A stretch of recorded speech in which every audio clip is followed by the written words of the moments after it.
തമിഴ്നാട്ടിൽ ദ്രാവിഡ വികാരം ഉയർത്തിവിട്ടാണ് എപ്പോഴും ബി.ജെ.പിയെ അവിടെ DMK അടക്കമുള്ള പാർട്ടികൾ പ്രതിരോധിക്കാൻ ശ്രമിക്കാറുള്ളത്. അതിന്റെ ഭാഗമായിട്ടാണ് ഈ ഭാഷ എന്ന് പറയുന്ന ഒരു ബാരിയർ അവിടെ കൊണ്ടുവന്ന് വയ്ക്കുന്നത്. തമിഴ്നാട്ടിൽ ഹിന്ദി കയറ്റില്ല, ഹിന്ദി തെരിയാതെ പോട, അങ്ങനെയുള്ള പല ഹാഷ്ടാഗുകളും അവിടെ ട്രെൻഡിങ് ആയിട്ടുണ്ട്. AR റഹ്മാൻ അടക്കമുള്ള തമിഴ്നാട്ടിലെ വലിയ സംഗീതജ്ഞരടക്കം ഇത് ഏറ്റെടുക്കുന്ന സാഹചര്യവും നമ്മളെല്ലാവരും കണ്ടതാണ്. എന്നാൽ ഈ നിലവിൽ തമിഴ്നാട്ടിലെ BJPയുടെ പ്രസിഡന്റ് എന്ന് പറയുന്നത് K. അണ്ണാമലയാണ്, അണ്ണാമലൈ കുപ്പുസ്വാമി.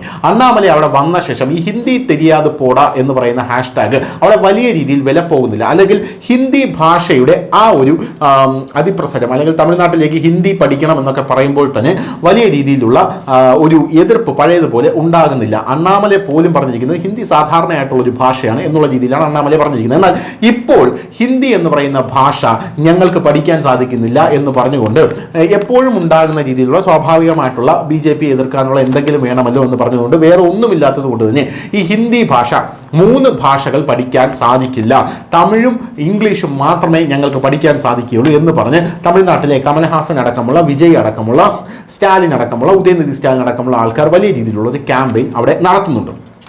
ഈ ക്യാമ്പയിന് വിജയ് തമിഴ്നാട്ടിൽ ഇപ്പോൾ TVK തമിഴക വെട്രി ഘടകം എന്ന് പറഞ്ഞ് തമിഴ്നാട്ടിൽ ഇപ്പോൾ ലേറ്റസ്റ്റ് ആയിട്ട് പൊളിറ്റിക്സിൽ ഇറങ്ങിയ വിജയ് നടത്തുന്ന ആ ഒരു പ്രസ്താവനയ്ക്ക് മറുപടി കൊടുത്തിരിക്കുകയാണ് അണ്ണാമലൈ. യഥാർത്ഥത്തിൽ വിജയ് ഈ മറുപടി കേട്ട് തിരിച്ചടിക്കും എന്ന് പറഞ്ഞിരിക്കുന്ന വിജയുടെ ഫാൻസിനെ തന്നെ നിരാശയാക്കിക്കൊണ്ട് വിജയ് യാതൊരുവിധ കാര്യങ്ങളും ഇതിൽ പറഞ്ഞിട്ടില്ല. കാരണം അണ്ണാമലൈ കൃത്യമായിട്ട് ഡാറ്റകളും ഡോക്യുമെന്റുകളും വെച്ചാണ് സംസാരിക്കുന്നത് എന്നുള്ളതാണ്. എന്തായാലും അണ്ണാമലൈയുടെ അണ്ണാമലൈ എന്താണ് വിജയെക്കുറിച്ച് പറഞ്ഞത് എന്ന് അറിയുന്നതിന് മുമ്പേ 2 ദിവസം മുമ്പ് നമുക്ക് ഉത്തർപ്രദേശിലെ നിയമസഭയിൽ നമ്മുടെ യോഗി ആദിത്യനാഥ് എന്താണ് പറഞ്ഞത് എന്നൊന്ന് പരിശോധിക്കാം. യോഗി ആദിത്യനാഥ് അവിടെ MP-മാരെല്ലാം ഈ ഹിന്ദി ഭാഷ നിർബന്ധമാക്കിയതിനെക്കുറിച്ച് സംസാരിച്ചപ്പോൾ അവിടെ യോഗി ആദിത്യനാഥ് പറഞ്ഞത്, നിങ്ങളെ മക്കൾക്ക് ഫ്രഞ്ച് പഠിക്കാം, നിങ്ങളുടെ മക്കൾക്ക് ജർമ്മൻ ഭാഷ പഠിക്കാം, നിങ്ങളുടെ മക്കൾ പഠിക്കുന്നതൊക്കെ സ്വിറ്റ്സർലാൻഡിലും മറ്റ് വലിയ സ്ഥലങ്ങളിലുമൊക്കെയാണ്. എന്നാൽ ഇവിടെ പാവപ്പെട്ടവൻ്റെ കുട്ടി ഗവൺമെൻറ് സ്കൂളിൽ ഒരു ഭാഷ കൂടെ എക്സ്ട്രാ പഠിക്കട്ടെ എന്ന് പറയുമ്പോൾ നിങ്ങൾ എന്തിനാണ് അതിനെ എതിർക്കുന്നത് എന്ന് യോഗി ആദിത്യനാഥ് വളരെ ഘനഗാംഭീര്യത്തോടെ ചോദിച്ചിരുന്നു.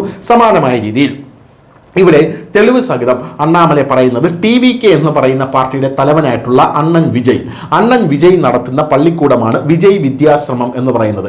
ഈ വിജയ് വിദ്യാശ്രമം എന്ന് പറയുന്ന പള്ളിക്കൂടത്തിന്റെ ആ ഒരു കെട്ടിടം 2017 മുതൽ 53 വരെ 35 വർഷത്തിലേക്ക് ലീസിന് കൊടുത്തിരിക്കുകയാണ്. ഈ ലീസിന് കൊടുത്തിരിക്കുന്ന രേഖയടക്കം കാണിച്ചുകൊണ്ടാണ് അണ്ണാമലൈ ഇത് പറയുന്നത്. ഈ ലീസിന് കൊടുത്തിരിക്കുന്ന പള്ളിക്കൂടം, ഈ കെട്ടിടം എന്ന് പറയുന്നത് ജോസഫ് വിജയ് എന്ന് പറയുന്ന ആളുടെ പേരിലാണ്. ഈ ജോസഫ് വിജയുടെ അച്ഛനായിട്ടുള്ള SA ചന്ദ്രശേഖർ ാണ് ഈ പള്ളിക്കൂടം, ഈ കെട്ടിടം ലീസിനെടുത്തിരിക്കുന്നത്. ഈ ലീസിനെടുത്തിരിക്കുന്ന കെട്ടിടത്തിൽ നടത്തുന്ന ആ ഒരു വിജയ് വിദ്യാശ്രമം എന്ന് പറയുന്ന സ്കൂള്, ആ സ്കൂളിൽ CBSE ആണ് പഠിപ്പിക്കുന്നത്. അവിടെ ഹിന്ദി പഠിപ്പിക്കുന്നുണ്ട് എന്നാണ് അണ്ണാമലൈ പറഞ്ഞിരിക്കുന്നത്.